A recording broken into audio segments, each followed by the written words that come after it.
Bonsoir, bienvenue chez Carib. On est extrêmement heureux d'accueillir ce soir Jeanne Sautière pour la parution de son roman Station entre les lignes aux éditions Verticales, donc qui vient de paraître et qui est donc son 4e livre paru aux éditions Verticales depuis Fragmentation d'un lieu commun en 2003. Donc c'est un de mes gros coups de cœur de cette rentrée. Parce que c'est une mosaïque, un prisme d'observation, de souvenirs à travers donc les transports urbains, les trains, les gares, les stations, et que Jeanne Sautière donc tisse en un parcours de souvenirs qui montre ce qu'est la vie dans l'éclat des instants. On avait envie pour démarrer la soirée d'en entendre un extrait. Avec le métro parce que on est à Paris.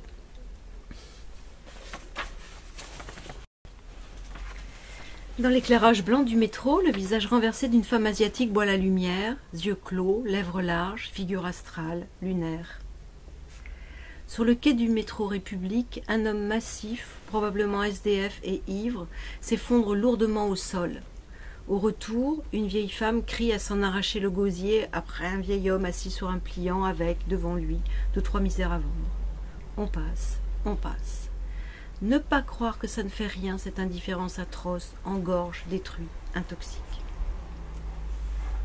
Sur la ligne 14, une voix de femme si distinguée qui articule si bien Madeleine, Châtelet, Châtelet. On voit la jolie chatte blanche lapant avec délicatesse son écuelle. Au métro 4 chemins, une odeur d'encens inouïe, pas l'encens des babacools, non. Celui d'église, pur, fort, une petite fille avec des mules roses vifs en vernis, mules trop grandes pour elle. Peu suffit, peu submerge.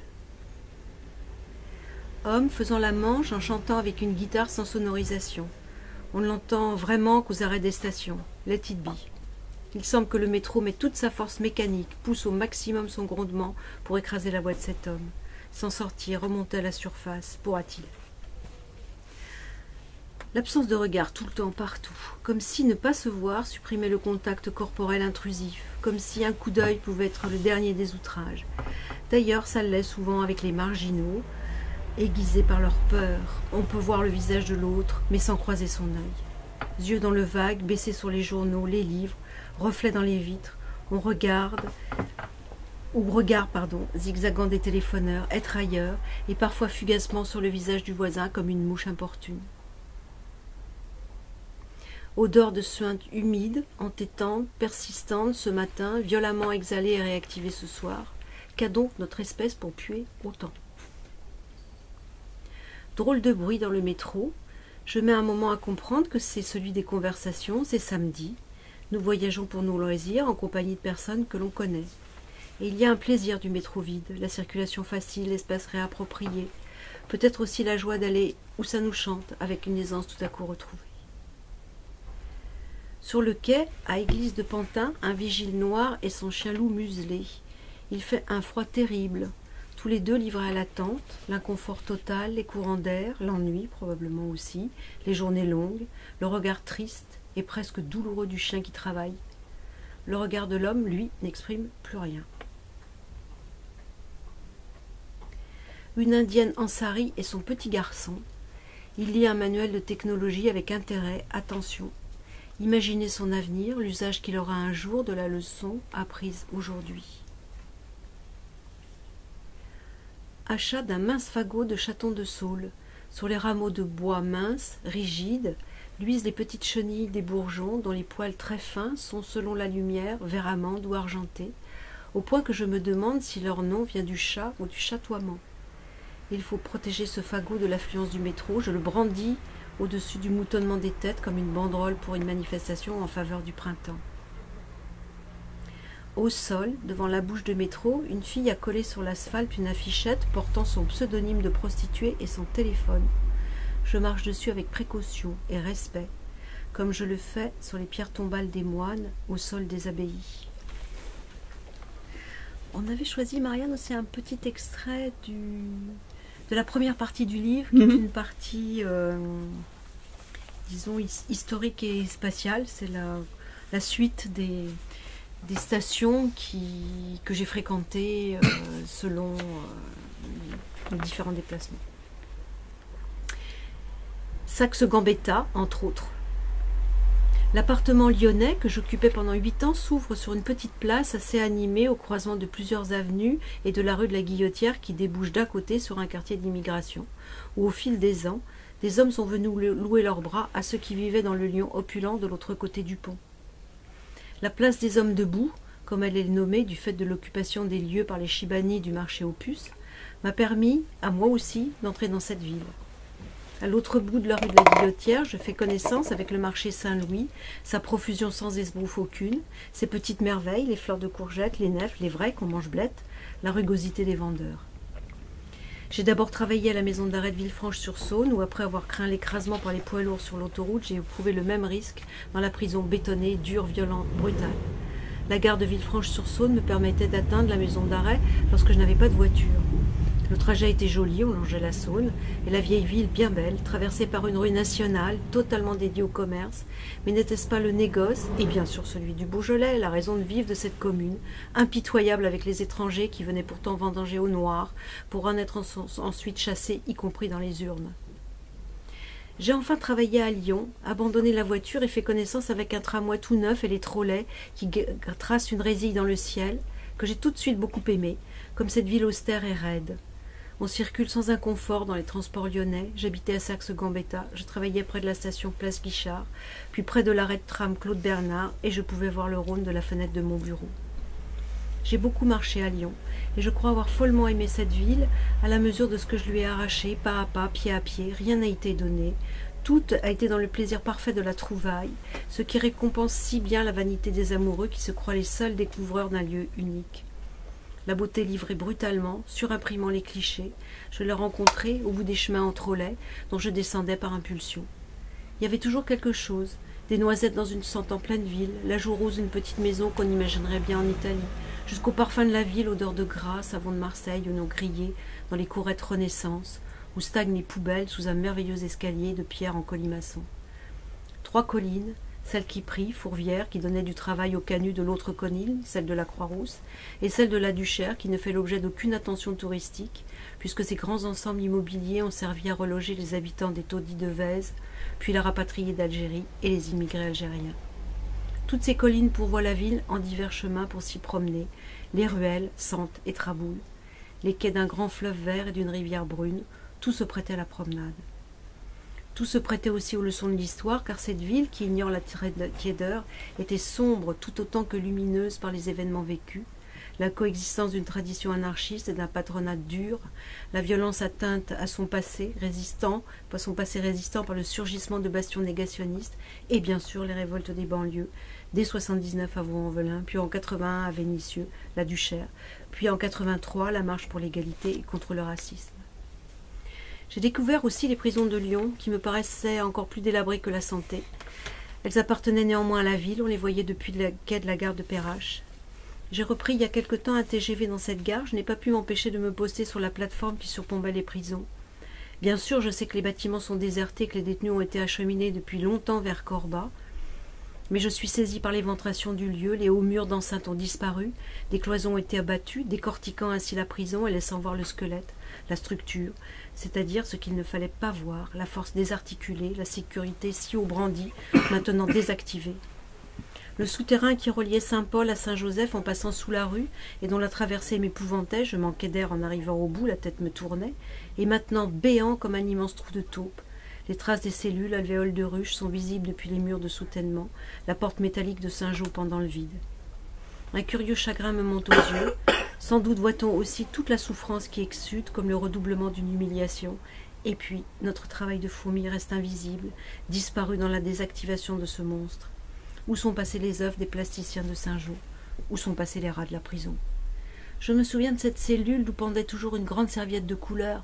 Tu sauras où je suis quand tu passeras.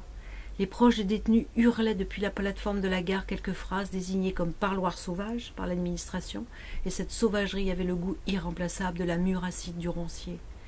Je l'avais vue, elle, la jeune amoureuse, là, elle, archétypale, toute pâle, accrochée des 2 mains à la balustrade, sur la plateforme de l'escalator où je suis maintenant, pour héler son homme de toutes ses forces comme font les autres. Et elle est restée là, navrée, on ne l'entendait pas. Le petit filet de voix de ce rossignol que le bruit de la ville écrasait. Merci beaucoup. Merci. time to drink. Donc, comme on l'a entendu dans ces deux lectures, il y a deux parties en fait dans ce livre. Dans la première partie, on suit un peu le cours de votre vie, donc de gare en gare, de lieu en lieu, donc depuis au début la gare de Franconville, le petit pavillon au confort rudimentaire le long des voies ferrées, où on voit une petite fille de 6 ans donc, qui va chercher de l'eau à la source dans Franconville dans une Dame Jeanne, jusqu'au nord-est de Paris, dans le quartier de la Porte de la Villette. Donc on vous suit au fil de la vie, des déménagements. Alors il y a Paris, il y a Lyon, avec le chapitre qu'on a entendu ici. Entre les chapitres, il y a des départs à l'étranger et des retours en France, des adaptations, des désadaptations. Et vous posez sur ces différentes étapes un regard affûté et toujours sensible sur cette vie qui est faite d'aller-retour. C'est un parcours donc, qui est très rythmé par les lieux, on va en parler tout à l'heure. Dans ce parcours, on lit aussi les changements d'époque, avec au départ dans le pavillon de Franconville un univers où il n'y a pas de confort mais qui est très joyeux. On voit une image très forte des banlieues parisiennes qui sont devenues des machines d'exclusion sociale. Il n'y a pas que les transports, les gares, il y a beaucoup les gares, mais il y a aussi la conduite en voiture. Moi j'ai beaucoup aimé le passage, vous parlez de la conduite en voiture à laquelle vous renoncez ensuite quand la liberté de conduire devient vraiment trop réglementée et plus possible à cause des embouteillages.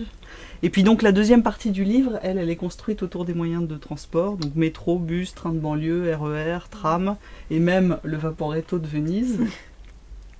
Et alors chaque moyen de transport a vraiment son rythme propre.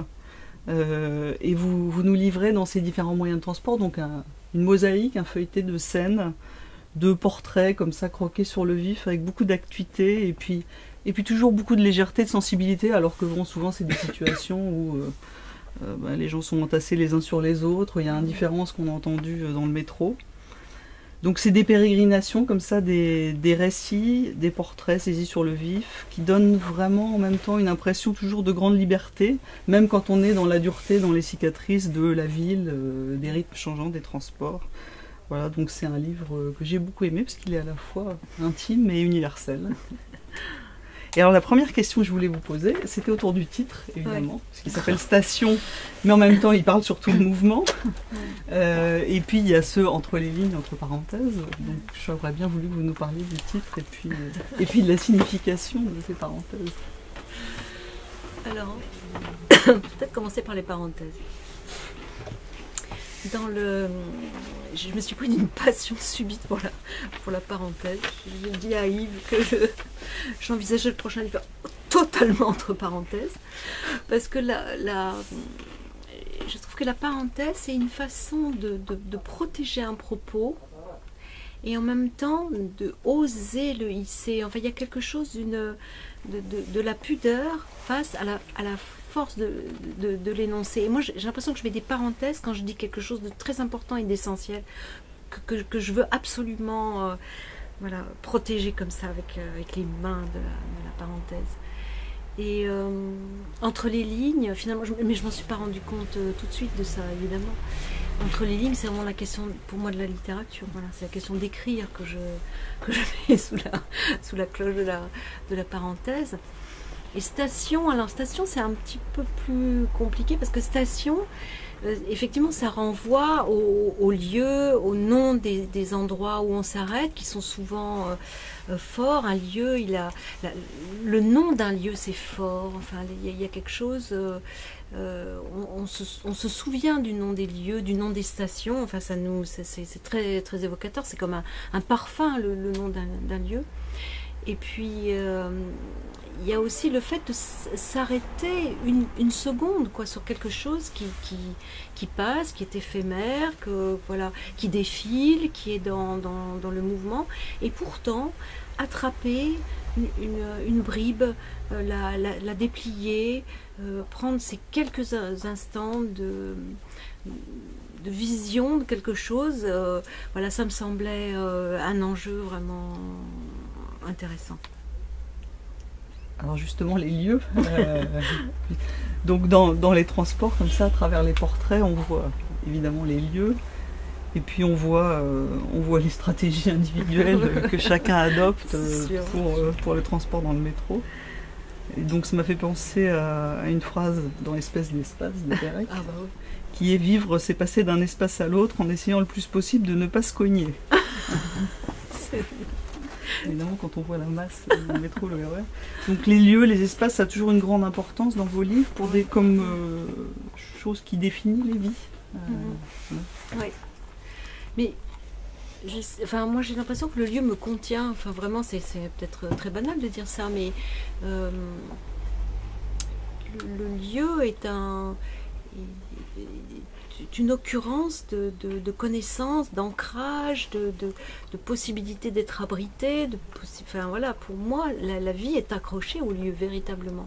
Alors c'est vrai que j'ai beaucoup changé de lieu, donc j'ai beaucoup joué des accommodements avec les lieux, donc ça rend peut-être, voilà, il y a une souplesse qui s'acquiert au fur et à mesure du temps. Et je sais que quand je m'installe quelque part, effectivement, je ne peux pas me détacher vraiment de la question du lieu. Je vois des gens qui choisissent leur appartement pour des tas de raisons hyper structurées, rationnelles, etc. Non, non, moi il faut que j'ai quelque chose dans le lieu qui me dise voilà, tu es chez toi, pause, ouais, arrête, voilà, tu es là, et voilà. Alors en même temps, donc ça s'appelle Station, mais on a plutôt l'impression que c'est un récit de voyage, même si c'est des petits voyages quotidiens en transport urbain, et en même temps le grand voyage du parcours de la vie. Ça vous semble juste? Ah oui, tout à fait. Ah oui, tout à fait. C'est un livre de... Oui, c'est vrai. Parce que c'est des voyages contraints, la plupart du temps, pas tous, mais enfin la majorité du temps, c'est quand même une obligation de prendre le métro à certaines heures ou le RER à certaines heures. Donc c'est vrai qu'il y a une contrainte forte. Mais en même temps, c'est une traversée, qu'on le veuille ou non, et on est responsable aussi finalement des conditions de cette traversée. Qu'est-ce qu'on regarde? Qu'est-ce qu'on a autour de soi? Comment on met son corps? Ça m'a vraiment frappée. Il y a des gens qui savent s'assouplir et d'autres qui ne savent pas le faire. Et il y a des enjeux comme ça, de relations aussi. On a des compagnons de voyage, même s'ils sont quelquefois tellement près qu'on ne peut plus les voir, à tous les sens du mot. On ne peut plus les sentir non plus, d'ailleurs, quelquefois. Mais on a quand même ça. Enfin, tout ça, enfin, ça m'intéressait de prendre cette banalité et de la déplacer sous l'angle du voyage. Voilà. En me disant, mais ma foi, au moins j'aurais vu cette petite ombre, ce visage, cette chose qui était à accueillir, à ramasser. Et alors la structure en deux parties, on en a parlé, on en a parlé au début. J'avais deux questions en fait dans celle-là. D'abord comment ça s'est fait, comment ça s'est construit.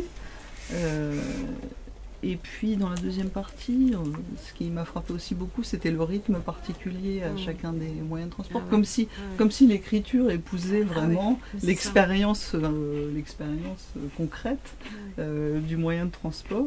Donc je voulais savoir si c'était venu de façon spontanée ou si c'était quelque chose que vous avez beaucoup travaillé. Alors on va peut-être commencer alors par la deuxième partie, parce que le livre au départ était comme ça. C'était le retravail de notes prises dans les différents types de transport. Alors, effectivement, il y a un retravail parce que j'ai classé mes notes selon le mode de transport, classées et réécrites aussi. Parce que bon, c'est pas les notes en tant que telles, elles sont difficiles à lire quand même. Mais en même temps, ce qui m'avait frappé en faisant ce travail, pourquoi j'ai fait ça comme ça? Parce qu'il y a une notation différente selon le mode de transport où on est, pour des tas de raisons. Pour des raisons que, bon, quelquefois ça va vite, des fois on est dans l'inconfort, qu'on est obligé de mémoriser la chose parce qu'on ne peut pas écrire, parce qu'on a les mains comme ça, on est complètement... Bon. Donc il y a une position de l'écriture vraiment différente selon le mode de transport dans lequel on est. On a plus bon, le temps dans le TGV, j'ai le temps, et en même temps il y a la place de la rêverie dans le train à longue distance. On peut laisser filer quelque chose. Et je trouvais frappant de pouvoir faire constater ça aussi à un lecteur. Alors, c'est vrai que le livre était ça d'abord, et puis ensuite, c'était évident qu'il manquait quelque chose d'un peu incarné à ce livre, d'un peu justement situé dans le lieu, situé dans l'histoire aussi, situé dans une chronologie, et qu'il fallait cet ancrage-là pour pouvoir ensuite rentrer dans la question du recueil de notes, quoi. Ça me semblait mieux. Alors justement, par rapport à cet ancrage et au parcours, je trouve qu'au cœur de votre projet, il y a toujours les souvenirs, la mémoire. Et donc on parlait tout à l'heure de Christophe Manon, Extrême et lumineux, oui. donc qu'on a reçu la semaine dernière. Quel beau Et livre. c'est un beau livre effectivement, oui. qui est un parcours de mémoire reconstitué à partir de scènes et d'images. Et en exergue, il y a une citation d'un poète américain qui parle de petits faits étincelants, bariolés ou sombres, graves ou vivaces. Et je trouvais que c'était aussi, ça s'appliquait aussi très bien à votre livre, parce que vous faites aussi un travail sur la mémoire comme ça, à partir de faits qui prennent une lumière, une coloration particulière dans le récit. Je vous remercie, parce que vraiment je n'ai rien à redire sur l'intention, c'est parfaitement ça. Et c'est effectivement différent pour moi de la question autobiographique, parce que je vois pas mon travail là-dedans. Je situe vraiment pas là-dedans, et je ne pourrais pas le faire si l'enjeu c'était vraiment l'histoire de mon histoire, quoi, quelque chose qui soit comme ça.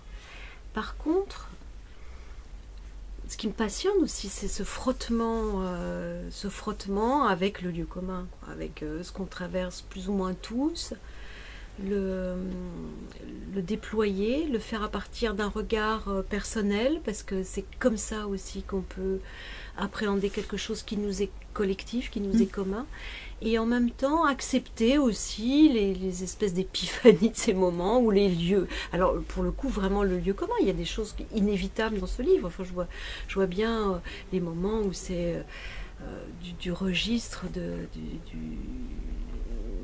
pas de la carte postale, mais enfin quelque chose d'un peu posé comme ça, parce que c'est comme ça aussi, et que ces endroits de nouage collectif, pour moi, ils sont aussi très importants. C'est pas qu'un travail de déconstruction d'un lieu commun, ce que je veux dire.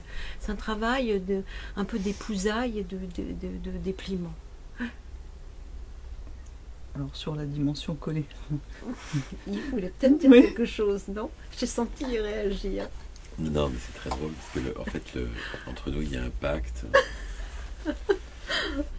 C'est qu'il est interdit dans un argumentaire, à l'oral, devant des représentants, devant des moyens de prononcer le mot. Non, pas le mot autobiographique, je ne fais pas du tout un travail d'autobiographie.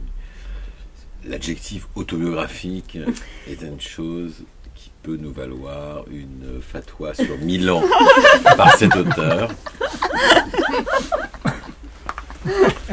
Et on se le tient pour dit.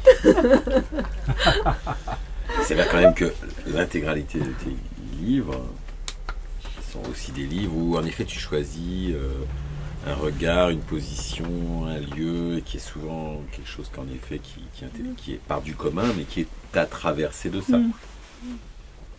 Tu es en creux, tu es en pointillé, tu es dans l'axe du point de vue, tu es très très présente là-dedans. Ah, c'est indiscutable, mais en même temps, je suis l'instrument. Et d'ailleurs, dans le premier état du manuscrit, oui, il y avait si je peux dévoiler tout à fait, il y avait pas un ça. secret d'alcool, Il n'y avait pas la première partie. Sans révélation people. En effet, non, mais si, il y avait déjà quand même un embryon de dimension, mais tu n'avais pas encore complètement investi ce lieu commun. C'est-à-dire que ces notes, elles étaient, avec une très belle écriture du fragment, du bref, etc. Mais tu ne l'avais pas encore investi. Enfin, donc nous, on sert à ça. C'est juste de dire, tu n'as pas fini ton travail de l'investir, sachant comment, à chaque fois, pour dressing particulièrement, où là, vraiment, ça pouvait être quelque chose de très énumératif, ça pouvait vraiment être une exposition de garde-robe, etc., et où tu l'as totalement investi. Donc on savait qu'à un moment donné, tu étais toi-même très troublé par ce travail, en fait. Ah oui, oui, oui. Parce qu'elle a, sans dévoiler là de secrets, qui sont des secrets, non pas d'alco, c'est pire. De chantier d'écriture Pire. personnelle, c'est un texte avec lequel tu as eu une sorte de voilà, tu as eu une hésitation, tu avais des, enfin tu vois, tu t'es demandé des choses et nous on t'a juste servi de miroir pour te dire tu ne l'as pas encore investi. C'est pas que le texte n'est pas intéressant, les fragments sont magnifiques, etc. Mais tu ne l'as pas encore investi. Oui, mais c'est ça, je parlais d'incarnation. Et il a suffi d'un été, elle est revenue et elle l'avait investi. Mais oui, mais peut-être pour moi, parce que vraiment, moi j'utilise les choses que j'ai éprouvées. Voilà, c'est ça dont j'ai besoin. J'ai besoin de quelque chose d'éprouvé. Sinon, je ne peux pas écrire. Je peux pas. J'ai beaucoup de mal avec la fiction pour ces raisons-là. Mais dans ce travail d'écriture, vraiment, c'est instrumental. Ma personne, c'est l'instrument. Je suis le manœuvre de cette histoire. Et vraiment, je ne veux pas aller au-delà parce que je sais que ce serait un fourvoiement pour moi. C'est pas mon enjeu n'est pas voilà, quelque chose où il s'agirait de faire uniquement un travail de mémoire autour de mon existence, des choses que j'ai vécues. À chaque fois, évidemment, il y a de la mémoire et de l'existence, inévitablement, sinon c'est vide, c'est pas peuplé. Hein. Mais c'est vrai que le premier ouvrage, Fragmentation, c'était vraiment, là j'y apparaissais vraiment très en creux. Hein. Le Fragmentation, c'était vraiment un recueil des gens que j'ai rencontrés quand j'ai été éducatrice en prison. Et tu entrais dans les cellules, tu parlais de tes compagnons de travail. Bien sûr. Elle était hyper présente, mais totalement en creux. Et dans cette subtilité, les détenus, tu les vouvoyais. Et tes collègues, tu les tutoyais. Donc on voyait le degré de familiarité, le degré de respect, de distance que tu maintenais. Mais en même temps, quand tu décrivais ce que tu voyais dans telle cellule ou telle scène, on était dans ta caméra subjective. Donc on était... voilà. Ouais. Tu étais très présente en même temps dans le livre. Ah, mais parce que ton regard, sans jugement, enfin, tu vois, voilà. Alors, puisqu'on parle de fragmentation d'un lieu commun, j'ai beaucoup aimé aussi. C'est extraordinaire ce titre parce qu'on a l'impression qu'il contient déjà tout votre projet littéraire. C'est dingue. C'est dingue. Alors, la question de l'insu des choses, c'est quand même incroyable parce que. Alors, je vous jure bien qu'en écrivant ce titre, en écrivant ce livre, j'avais aucune perspective en vue. Et d'ailleurs, je n'en ai toujours aucune. Je suis obligée de constater au bout du 4e ouvrage qu'il y a quand même quelque chose qui se dessine et voilà, une satellisation autour d'une certaine forme d'écriture. Mais pour autant, je voudrais pas être dans un projet d'écriture parce que je pense qu'il faut être toujours subverti, enfin, faut être déplacé, voilà, il faut être ailleurs de là où on pensait être. Donc j'ai peur superstitieusement d'un quelconque projet, aussi pour ces raisons-là. Et alors, est-ce que les différents... Elle part, ça me tue. Ça ne veut pas tuer mon éditeur. Tu me tues. Non mais comme tu parles comme... c'est pas souvent, il n'y en a pas beaucoup. Tu parles comme t'écris, les mots sont choisis. Alors, comment le dernier livre Station, il a fait évoluer votre écriture? Parce que c'est un projet, même si ça ne peut pas s'appeler projet. Mais ça fait partie d'une œuvre, d'un ensemble. Mais j'aimerais bien savoir comment ce dernier livre joue sa carte. Je pense qu'il a réussi à articuler effectivement ce que disait Yves tout de suite là. C'est-à-dire pour moi la question de la notation reste fondamentale. Je note, je fais pas des kilomètres, mais je note assez régulièrement quand même.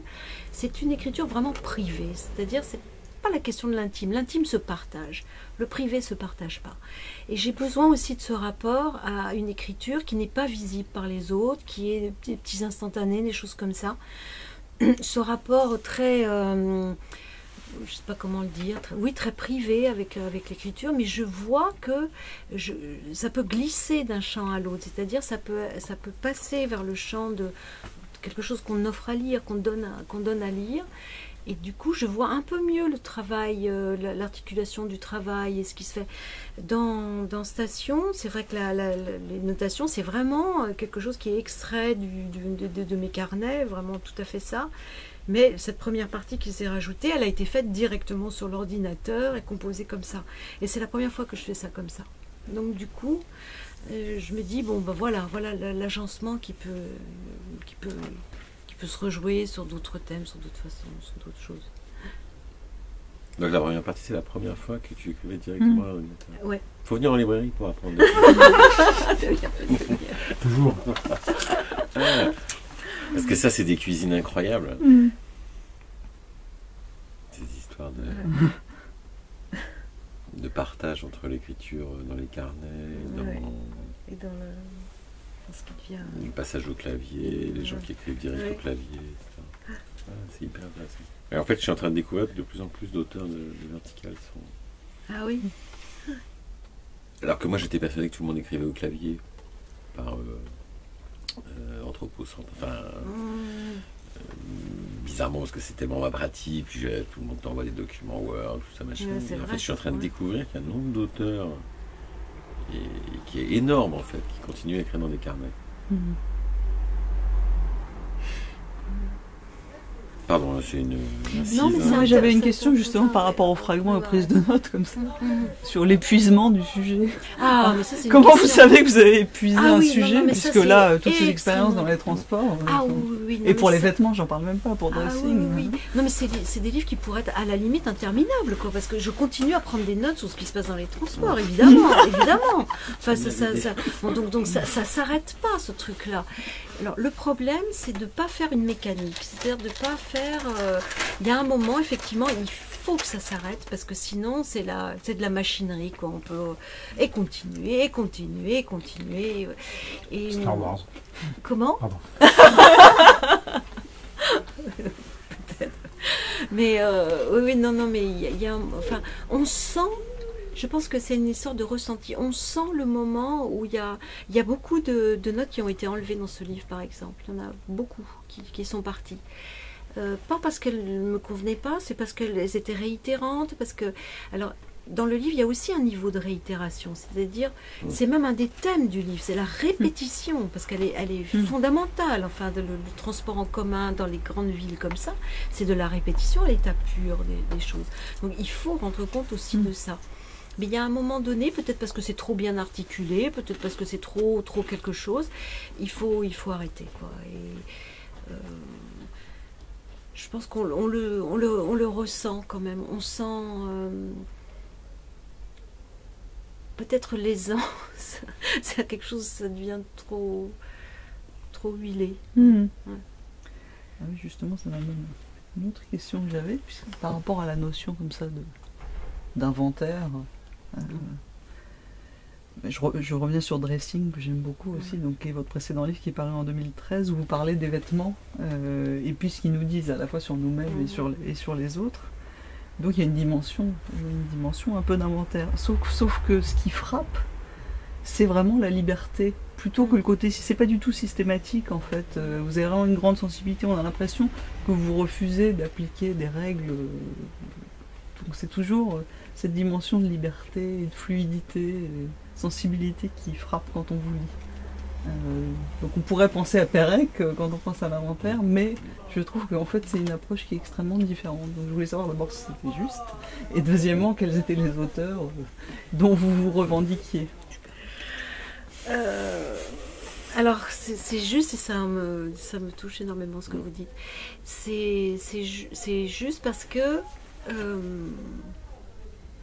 alors Pérec, qui est un auteur que j'aime beaucoup lire, il y a quelque chose qui est une nécessité de tenir dans la question d'aller jusqu'au bout d'un dispositif.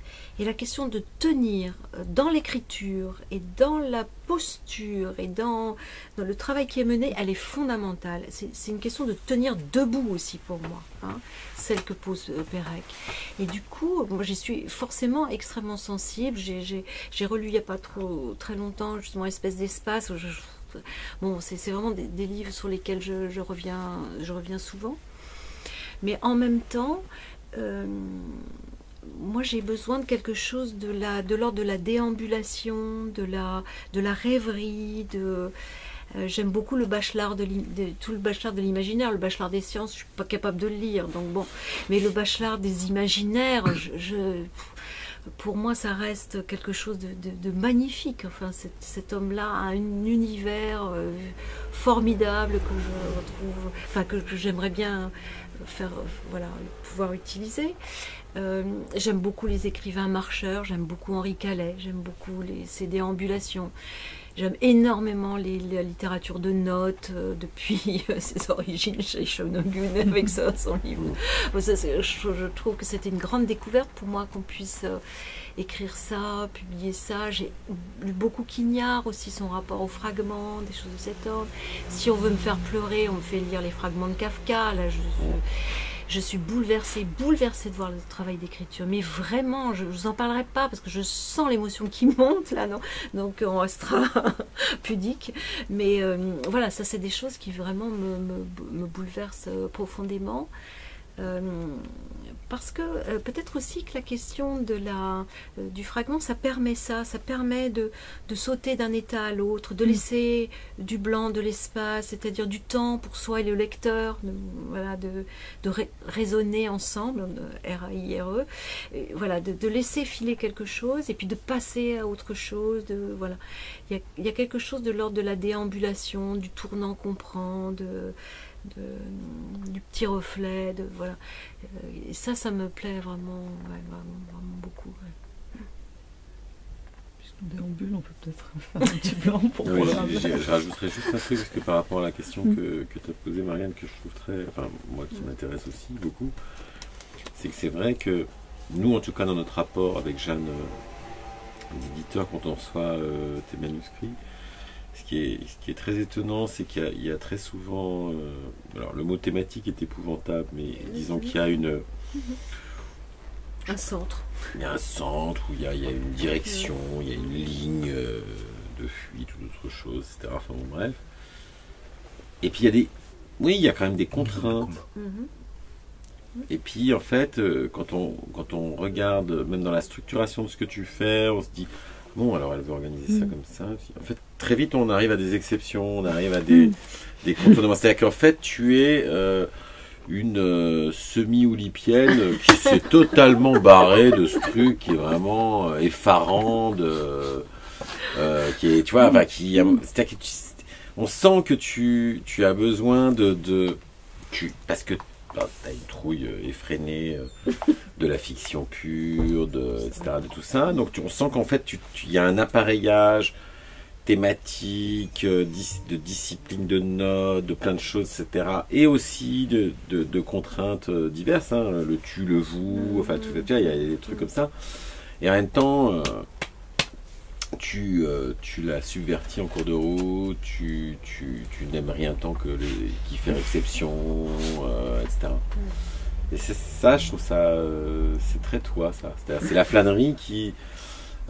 Dieu sait que Pérec était aussi flâneur, hein. Mais c'est vrai que Dieu sait qu'il mettait des contenus, que c'était pas uniquement des enjeux, des challenges formels chez Pérec, comme chez d'autres oulipiens fatigants. Mais ouais, c'est marrant. T'es beaucoup moins obsessionnel que lui. Je suis une femme. Oui, mais je pense aussi que c'est l'écriture qui permet ça. Je veux dire, pour moi, l'enjeu, c'est d'arriver à ce que quelque chose lâche prise de moi, justement. Et voilà, et quand ça a lâché prise, voilà, ça va où ça veut. Et ça, c'est vraiment... C'est le bonheur d'écrire qui est là. Ouais. Alors, une autre remarque, dans cette articulation comme ça, de l'individuel du collectif, je trouve que dans vos livres, il y a aussi une dimension politique forte. mais on la sent aussi complètement dénuée d'idéologie. L'impression que vous ne voulez jamais vous laisser enfermer ou instrumentaliser. Mais c'est exactement ce qu'on vient de dire, c'est-à-dire que un livre, c'est pas un tract. Il faut absolument pas que ça le soit. Et il y a de la... Il y a quelque chose à dire sur la question. Ça peut être contestable. Non. Ça peut être aussi. C'est pas ce qu'on appelle un tract. Enfin, moi, je ne peux pas, en tout cas... parce que aussi je suis aussi une militante, quoi, aussi. C'est ça aussi la question. Et je ne peux pas donner à un livre, indexer un livre à une démarche que j'aurais prédéterminée. Je crois que ça, je ne peux pas le faire. Et sans doute maintenant, j'ose affirmer que je ne veux pas le faire. Voilà. Donc du coup, évidemment que je suis traversée, enfin quand on est dans les transports en commun, on voit des choses qui sont absolument, voilà, on voit le monde un peu comme il est quand même, ce qu'on traverse c'est quand même tout d'un coup saisissant et visible, et on ne peut pas ne pas l'énoncer, mais en même temps, il faut le faire avec la liberté que la littérature donne, et c'est ça qui permettra au lecteur de faire les choses après, qu'il a à faire ou ne pas faire. Ça c'est chacun se démerde comme il peut avec ces problèmes-là, hein. Mais en tout cas, je ne veux pas du tout entrer dans quelque chose de postulé à l'avance ou d'indiquer en amont, quoi. Clairement, ton livre n'aurait pas pu être sponsorisé par la RATP. J'ai trouvé que particulièrement un des 5 sens que tu développais le plus, c'était le rapport à l'odeur. Où tu es assez rude. Aucun livre n'est sponsorisé par la RATP. Mais oui, mais c'est l'odeur. Pourquoi c'est rude l'odeur? Parce qu'on n'a pas de sphincter aux narines. Tu vois, c'est une chose. L'odeur, c'est le plus perméable. C'est quelque chose qui. Nous rentrons dans Alien. Il n'avait pas de sphincter aux narines. C'est la seule capitale où il y a des odeurs artificielles dans le métro qui sont diffusées. Oui, il y en a à Lyon aussi. Il y en a, oui, enfin. Ouais, il y en a à Lyon aussi. Oui, il y a des odeurs effectivement diffusées, l'odeur des produits ménagers qu'on utilise. Alors, il paraît qu'il y a des marchands aussi de viennoiserie qui diffusent des bombes à aérosols, de parfums de viennoiserie pour appâter. Voilà, c'est les arômes notamment la artificiels. brioche dorée. Je couperai la marque au montage. Oui, voilà, il y a des appâts Puis les olfactifs. vendeurs de jasmin aussi, vous êtes chip, tout ça c'est au spray. Bon, les pauvres, c'est au black. Oui, mais c'est vrai que l'odeur, c'est la fluide, enfin c'est quelque chose de fluide entre nous, qu'on ne peut pas s'en prémunir du tout, du tout. Est-ce que vous avez des questions pour Jeanne? Non, c'était pas mal tes questions. Oui, ça, c'est vrai. Ça. C'est marrant que vous ayez parlé d'Henri Calais parce que moi j'étais en train de lire Henri Calais ces jours-ci. Ah oui. Et du coup, je passais. Alors évidemment le titre, c'est celui, c'est un de ceux où il raconte, je crois que c'est un des derniers, c'est un de ceux où il raconte son enfance et justement il parle beaucoup du métro. Ah oui, et il parle beaucoup de tous ses déplacements dans la ville. Et les grandes largeurs. Oui, c'est ça. C'est les grandes largeurs. Et du coup j'ai passé mon temps sur internet à regarder le plan du métro. Ah oui. Et à regarder les vieux plans de métro et les oui. vieux quartiers de Paris pour essayer de retrouver les endroits et même dans Google Earth pour essayer de regarder les endroits, les rues où il avait vécu.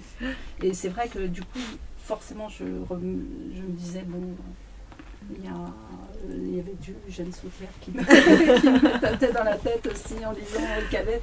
Et je m'étais dit, tiens, c'est marrant, il faudrait que je lui demande si elle a lu effectivement Henri Calais, parce que vraiment, et aussi dans cette espèce d'ambiance très, je sais pas, voilà, c'est Henri Calais avec son côté à la fois l'air de pas y toucher, de raconter des trucs horribles d'une manière très légère. Ah oui, ça c'est vraiment ce qui le caractérise. Il a fait même sa propre histoire, oui, quelle dérision c'est une histoire effrayante. Et puis en même temps, il la raconte avec un humour, une dérision. Toujours léger, toujours sourire. Ah oui, toujours pudique et tout. C'est quelqu'un de magnifique. On vient de rééditer d'ailleurs des chroniques qu'il a faites qui étaient pour la radio. alors je ne saurais plus le titre du livre. On entend sa voix d'ailleurs. Il y a un CD où on l'entend parler. Et c'est des promenades dans Paris, dans mon coin, dans la Villette. Il va, je sais plus où il va, à Belleville. Enfin, et c'est organisé par quartier. C'est sublime. C'est très très bien. Je sais pas, Marianne, ça vous dit quelque chose ce livre, le dernier? C'est une on a collationné des choses qui avaient été publiées pour la radio, etc. Et c'est vraiment super beau. Et toutes les références seront indiquées sur le site carib.com J'enverrai. à la fin de l'émission. Non, mais il y avait, moi, en écoutant ça, je me disais que ça me faisait aussi penser à, ne serait-ce qu'au Piéton de Paris de Léon-Paul Fargue, Oui. avec sa façon. Alors peut-être d'appuyer le trait beaucoup plus, parce que Léon-Paul Fargue, bien qu'ayant un registre poétique extrêmement étendu, extrêmement fort, lui était pas nécessairement dans la discrétion par rapport justement à l'intention politique ou sociale. Et alors c'est marrant parce qu'en écoutant ce que vous disiez, je me suis dit qu'il y avait un autre auteur vertical que pourtant, je pense, on pourrait croire qu'en termes d'œuvre littéraire, c'est presque à l'opposé, parce que... Et en fait, dans cette façon de ne pas proposer quelque chose de préassigné, mais d'utiliser le langage pour qu'en fait ça fasse son effet chez le lecteur, je pense à Hugues Jalon en fait. Et curieusement, alors que pourtant le propos littéraire semble très différent, mais il y a cette façon d'utiliser le langage, de pas dire, de pas utiliser de surligneur, quoi, de dire mais de toute façon ça va faire son effet tout seul chez la personne. Enfin, le côté horrible des choses ou le côté profondément politique apparaîtra sans que j'ai besoin de le souligner 4 fois, quoi. Enfin, Tu penses à tous ces livres quand tu dis ça? moi je pense surtout à Zone de combat, oui.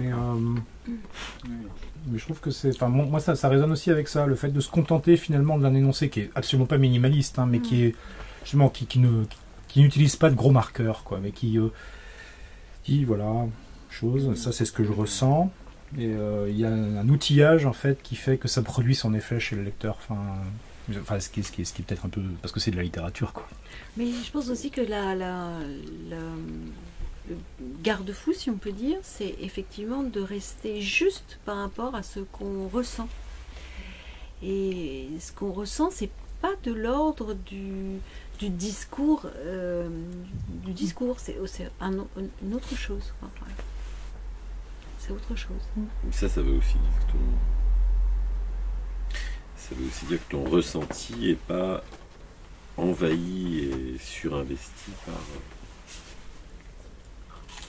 par de l'idéologie, par des clichés, par des jugements de valeur. Enfin, c'est toi aussi, ça. C'est qu'il y a beaucoup de gens dont le ressenti est déjà contaminé par... C'est des gens, ils s'assisent dans le métro, ils disent ça pue, oh putain. Bah, tu vois, quand Richard Millet, je sais pas du tout pour faire de la politique de bas de gamme, mais Richard Millet a fait une petite description de métro dans son avant-dernier livre, je crois. Son avant-dernier livre, je suis pas très connaisseur de son œuvre. Non plus. Et il racontait ça, il racontait une scène de métro, quoi. Il disait, je m'assois, ça pue, que je me retourne, bah ouais, c'est des paquis, pue, putain, mais on n'est plus chez nous en France, là. Et en fait, c'est une sensation qu'il a eue. Mais sa sensation, elle est extrêmement contaminée par de la phobie idéologisée, par, tu vois, enfin, et toi, mais dès ton premier livre, etc., dans les souvenirs que tu as, etc., quand tu rentres dans une cellule, tu rentres dans un machin, tu vois quelqu'un, après tu comprends après coup qu'il a été violeur, et tu nous racontes ça, dans une suspension de... Tu vois, dans une suspension, en effet, de tes sens. Mais c'est pas évident. Il y a beaucoup de gens qui ont des impressions, des sensations qui sont déjà morales, idéologiques, etc. Je trouve que c'est une de tes forces, c'est que tu t'es pas contaminé par ça, quoi. Non, c'est des capteurs. Enfin, oui, c'est ça. À chaque fois, on a l'impression que c'est plutôt compte rendu des capteurs. Ça commence Ouais. souvent par là. Et après, ça se construit. Mais, quand on lit, c'est ça. Hein. Quand on lit, on voit, on entend le bruit. Alors en plus, quand on a les expériences aussi de transport, ça réveille les choses. Et du coup, c'est ça qu'on construit. Le premier truc qu'on construit, c'est ça. C'est les sons, une image, une odeur, une ambiance. Et puis, voilà. Et puis, ça se précise. Et puis après, bon, c'est relié à d'autres... Mais d'ailleurs, j'en ai parlé dans le livre, quelque chose qui m'avait beaucoup frappé. C'est une artiste coréenne qui a fait ça, qu'elle se poste dans les grandes villes comme ça, elle se met debout, et Kim Suja. Et elle a sa caméra derrière elle. Et donc on voit la foule autour. Elle est complètement immobile, elle ne bouge pas. Et du coup, on voit les différences entre de ces grandes villes, comment se comportent les gens. Et c'est absolument saisissant. Enfin, ça renvoie, il y a des endroits, l'Occident, on ne la voit pas, elle est debout, ça fait rien, on n'a rien vu, on passe, on n'a rien vu, on passe, on n'a rien vu. Enfin, quelque chose comme ça, des fois qu'elle nous demanderait quelque chose. Hein, bon, quand même, on n'aurait pas à donner, hein, parce que, quand même. Et puis, enfin, je caricature un peu, mais il y a quand même quelque chose sur l'individu où il ne faut pas non plus enfin voilà, c'est un individu dans la foule, donc il a le droit de faire ce qu'il veut, il peut rester debout s'il veut. Enfin, il y a une dimension comme ça, on pourrait essayer de jouer plusieurs grilles d'analyse d'ailleurs. Voilà.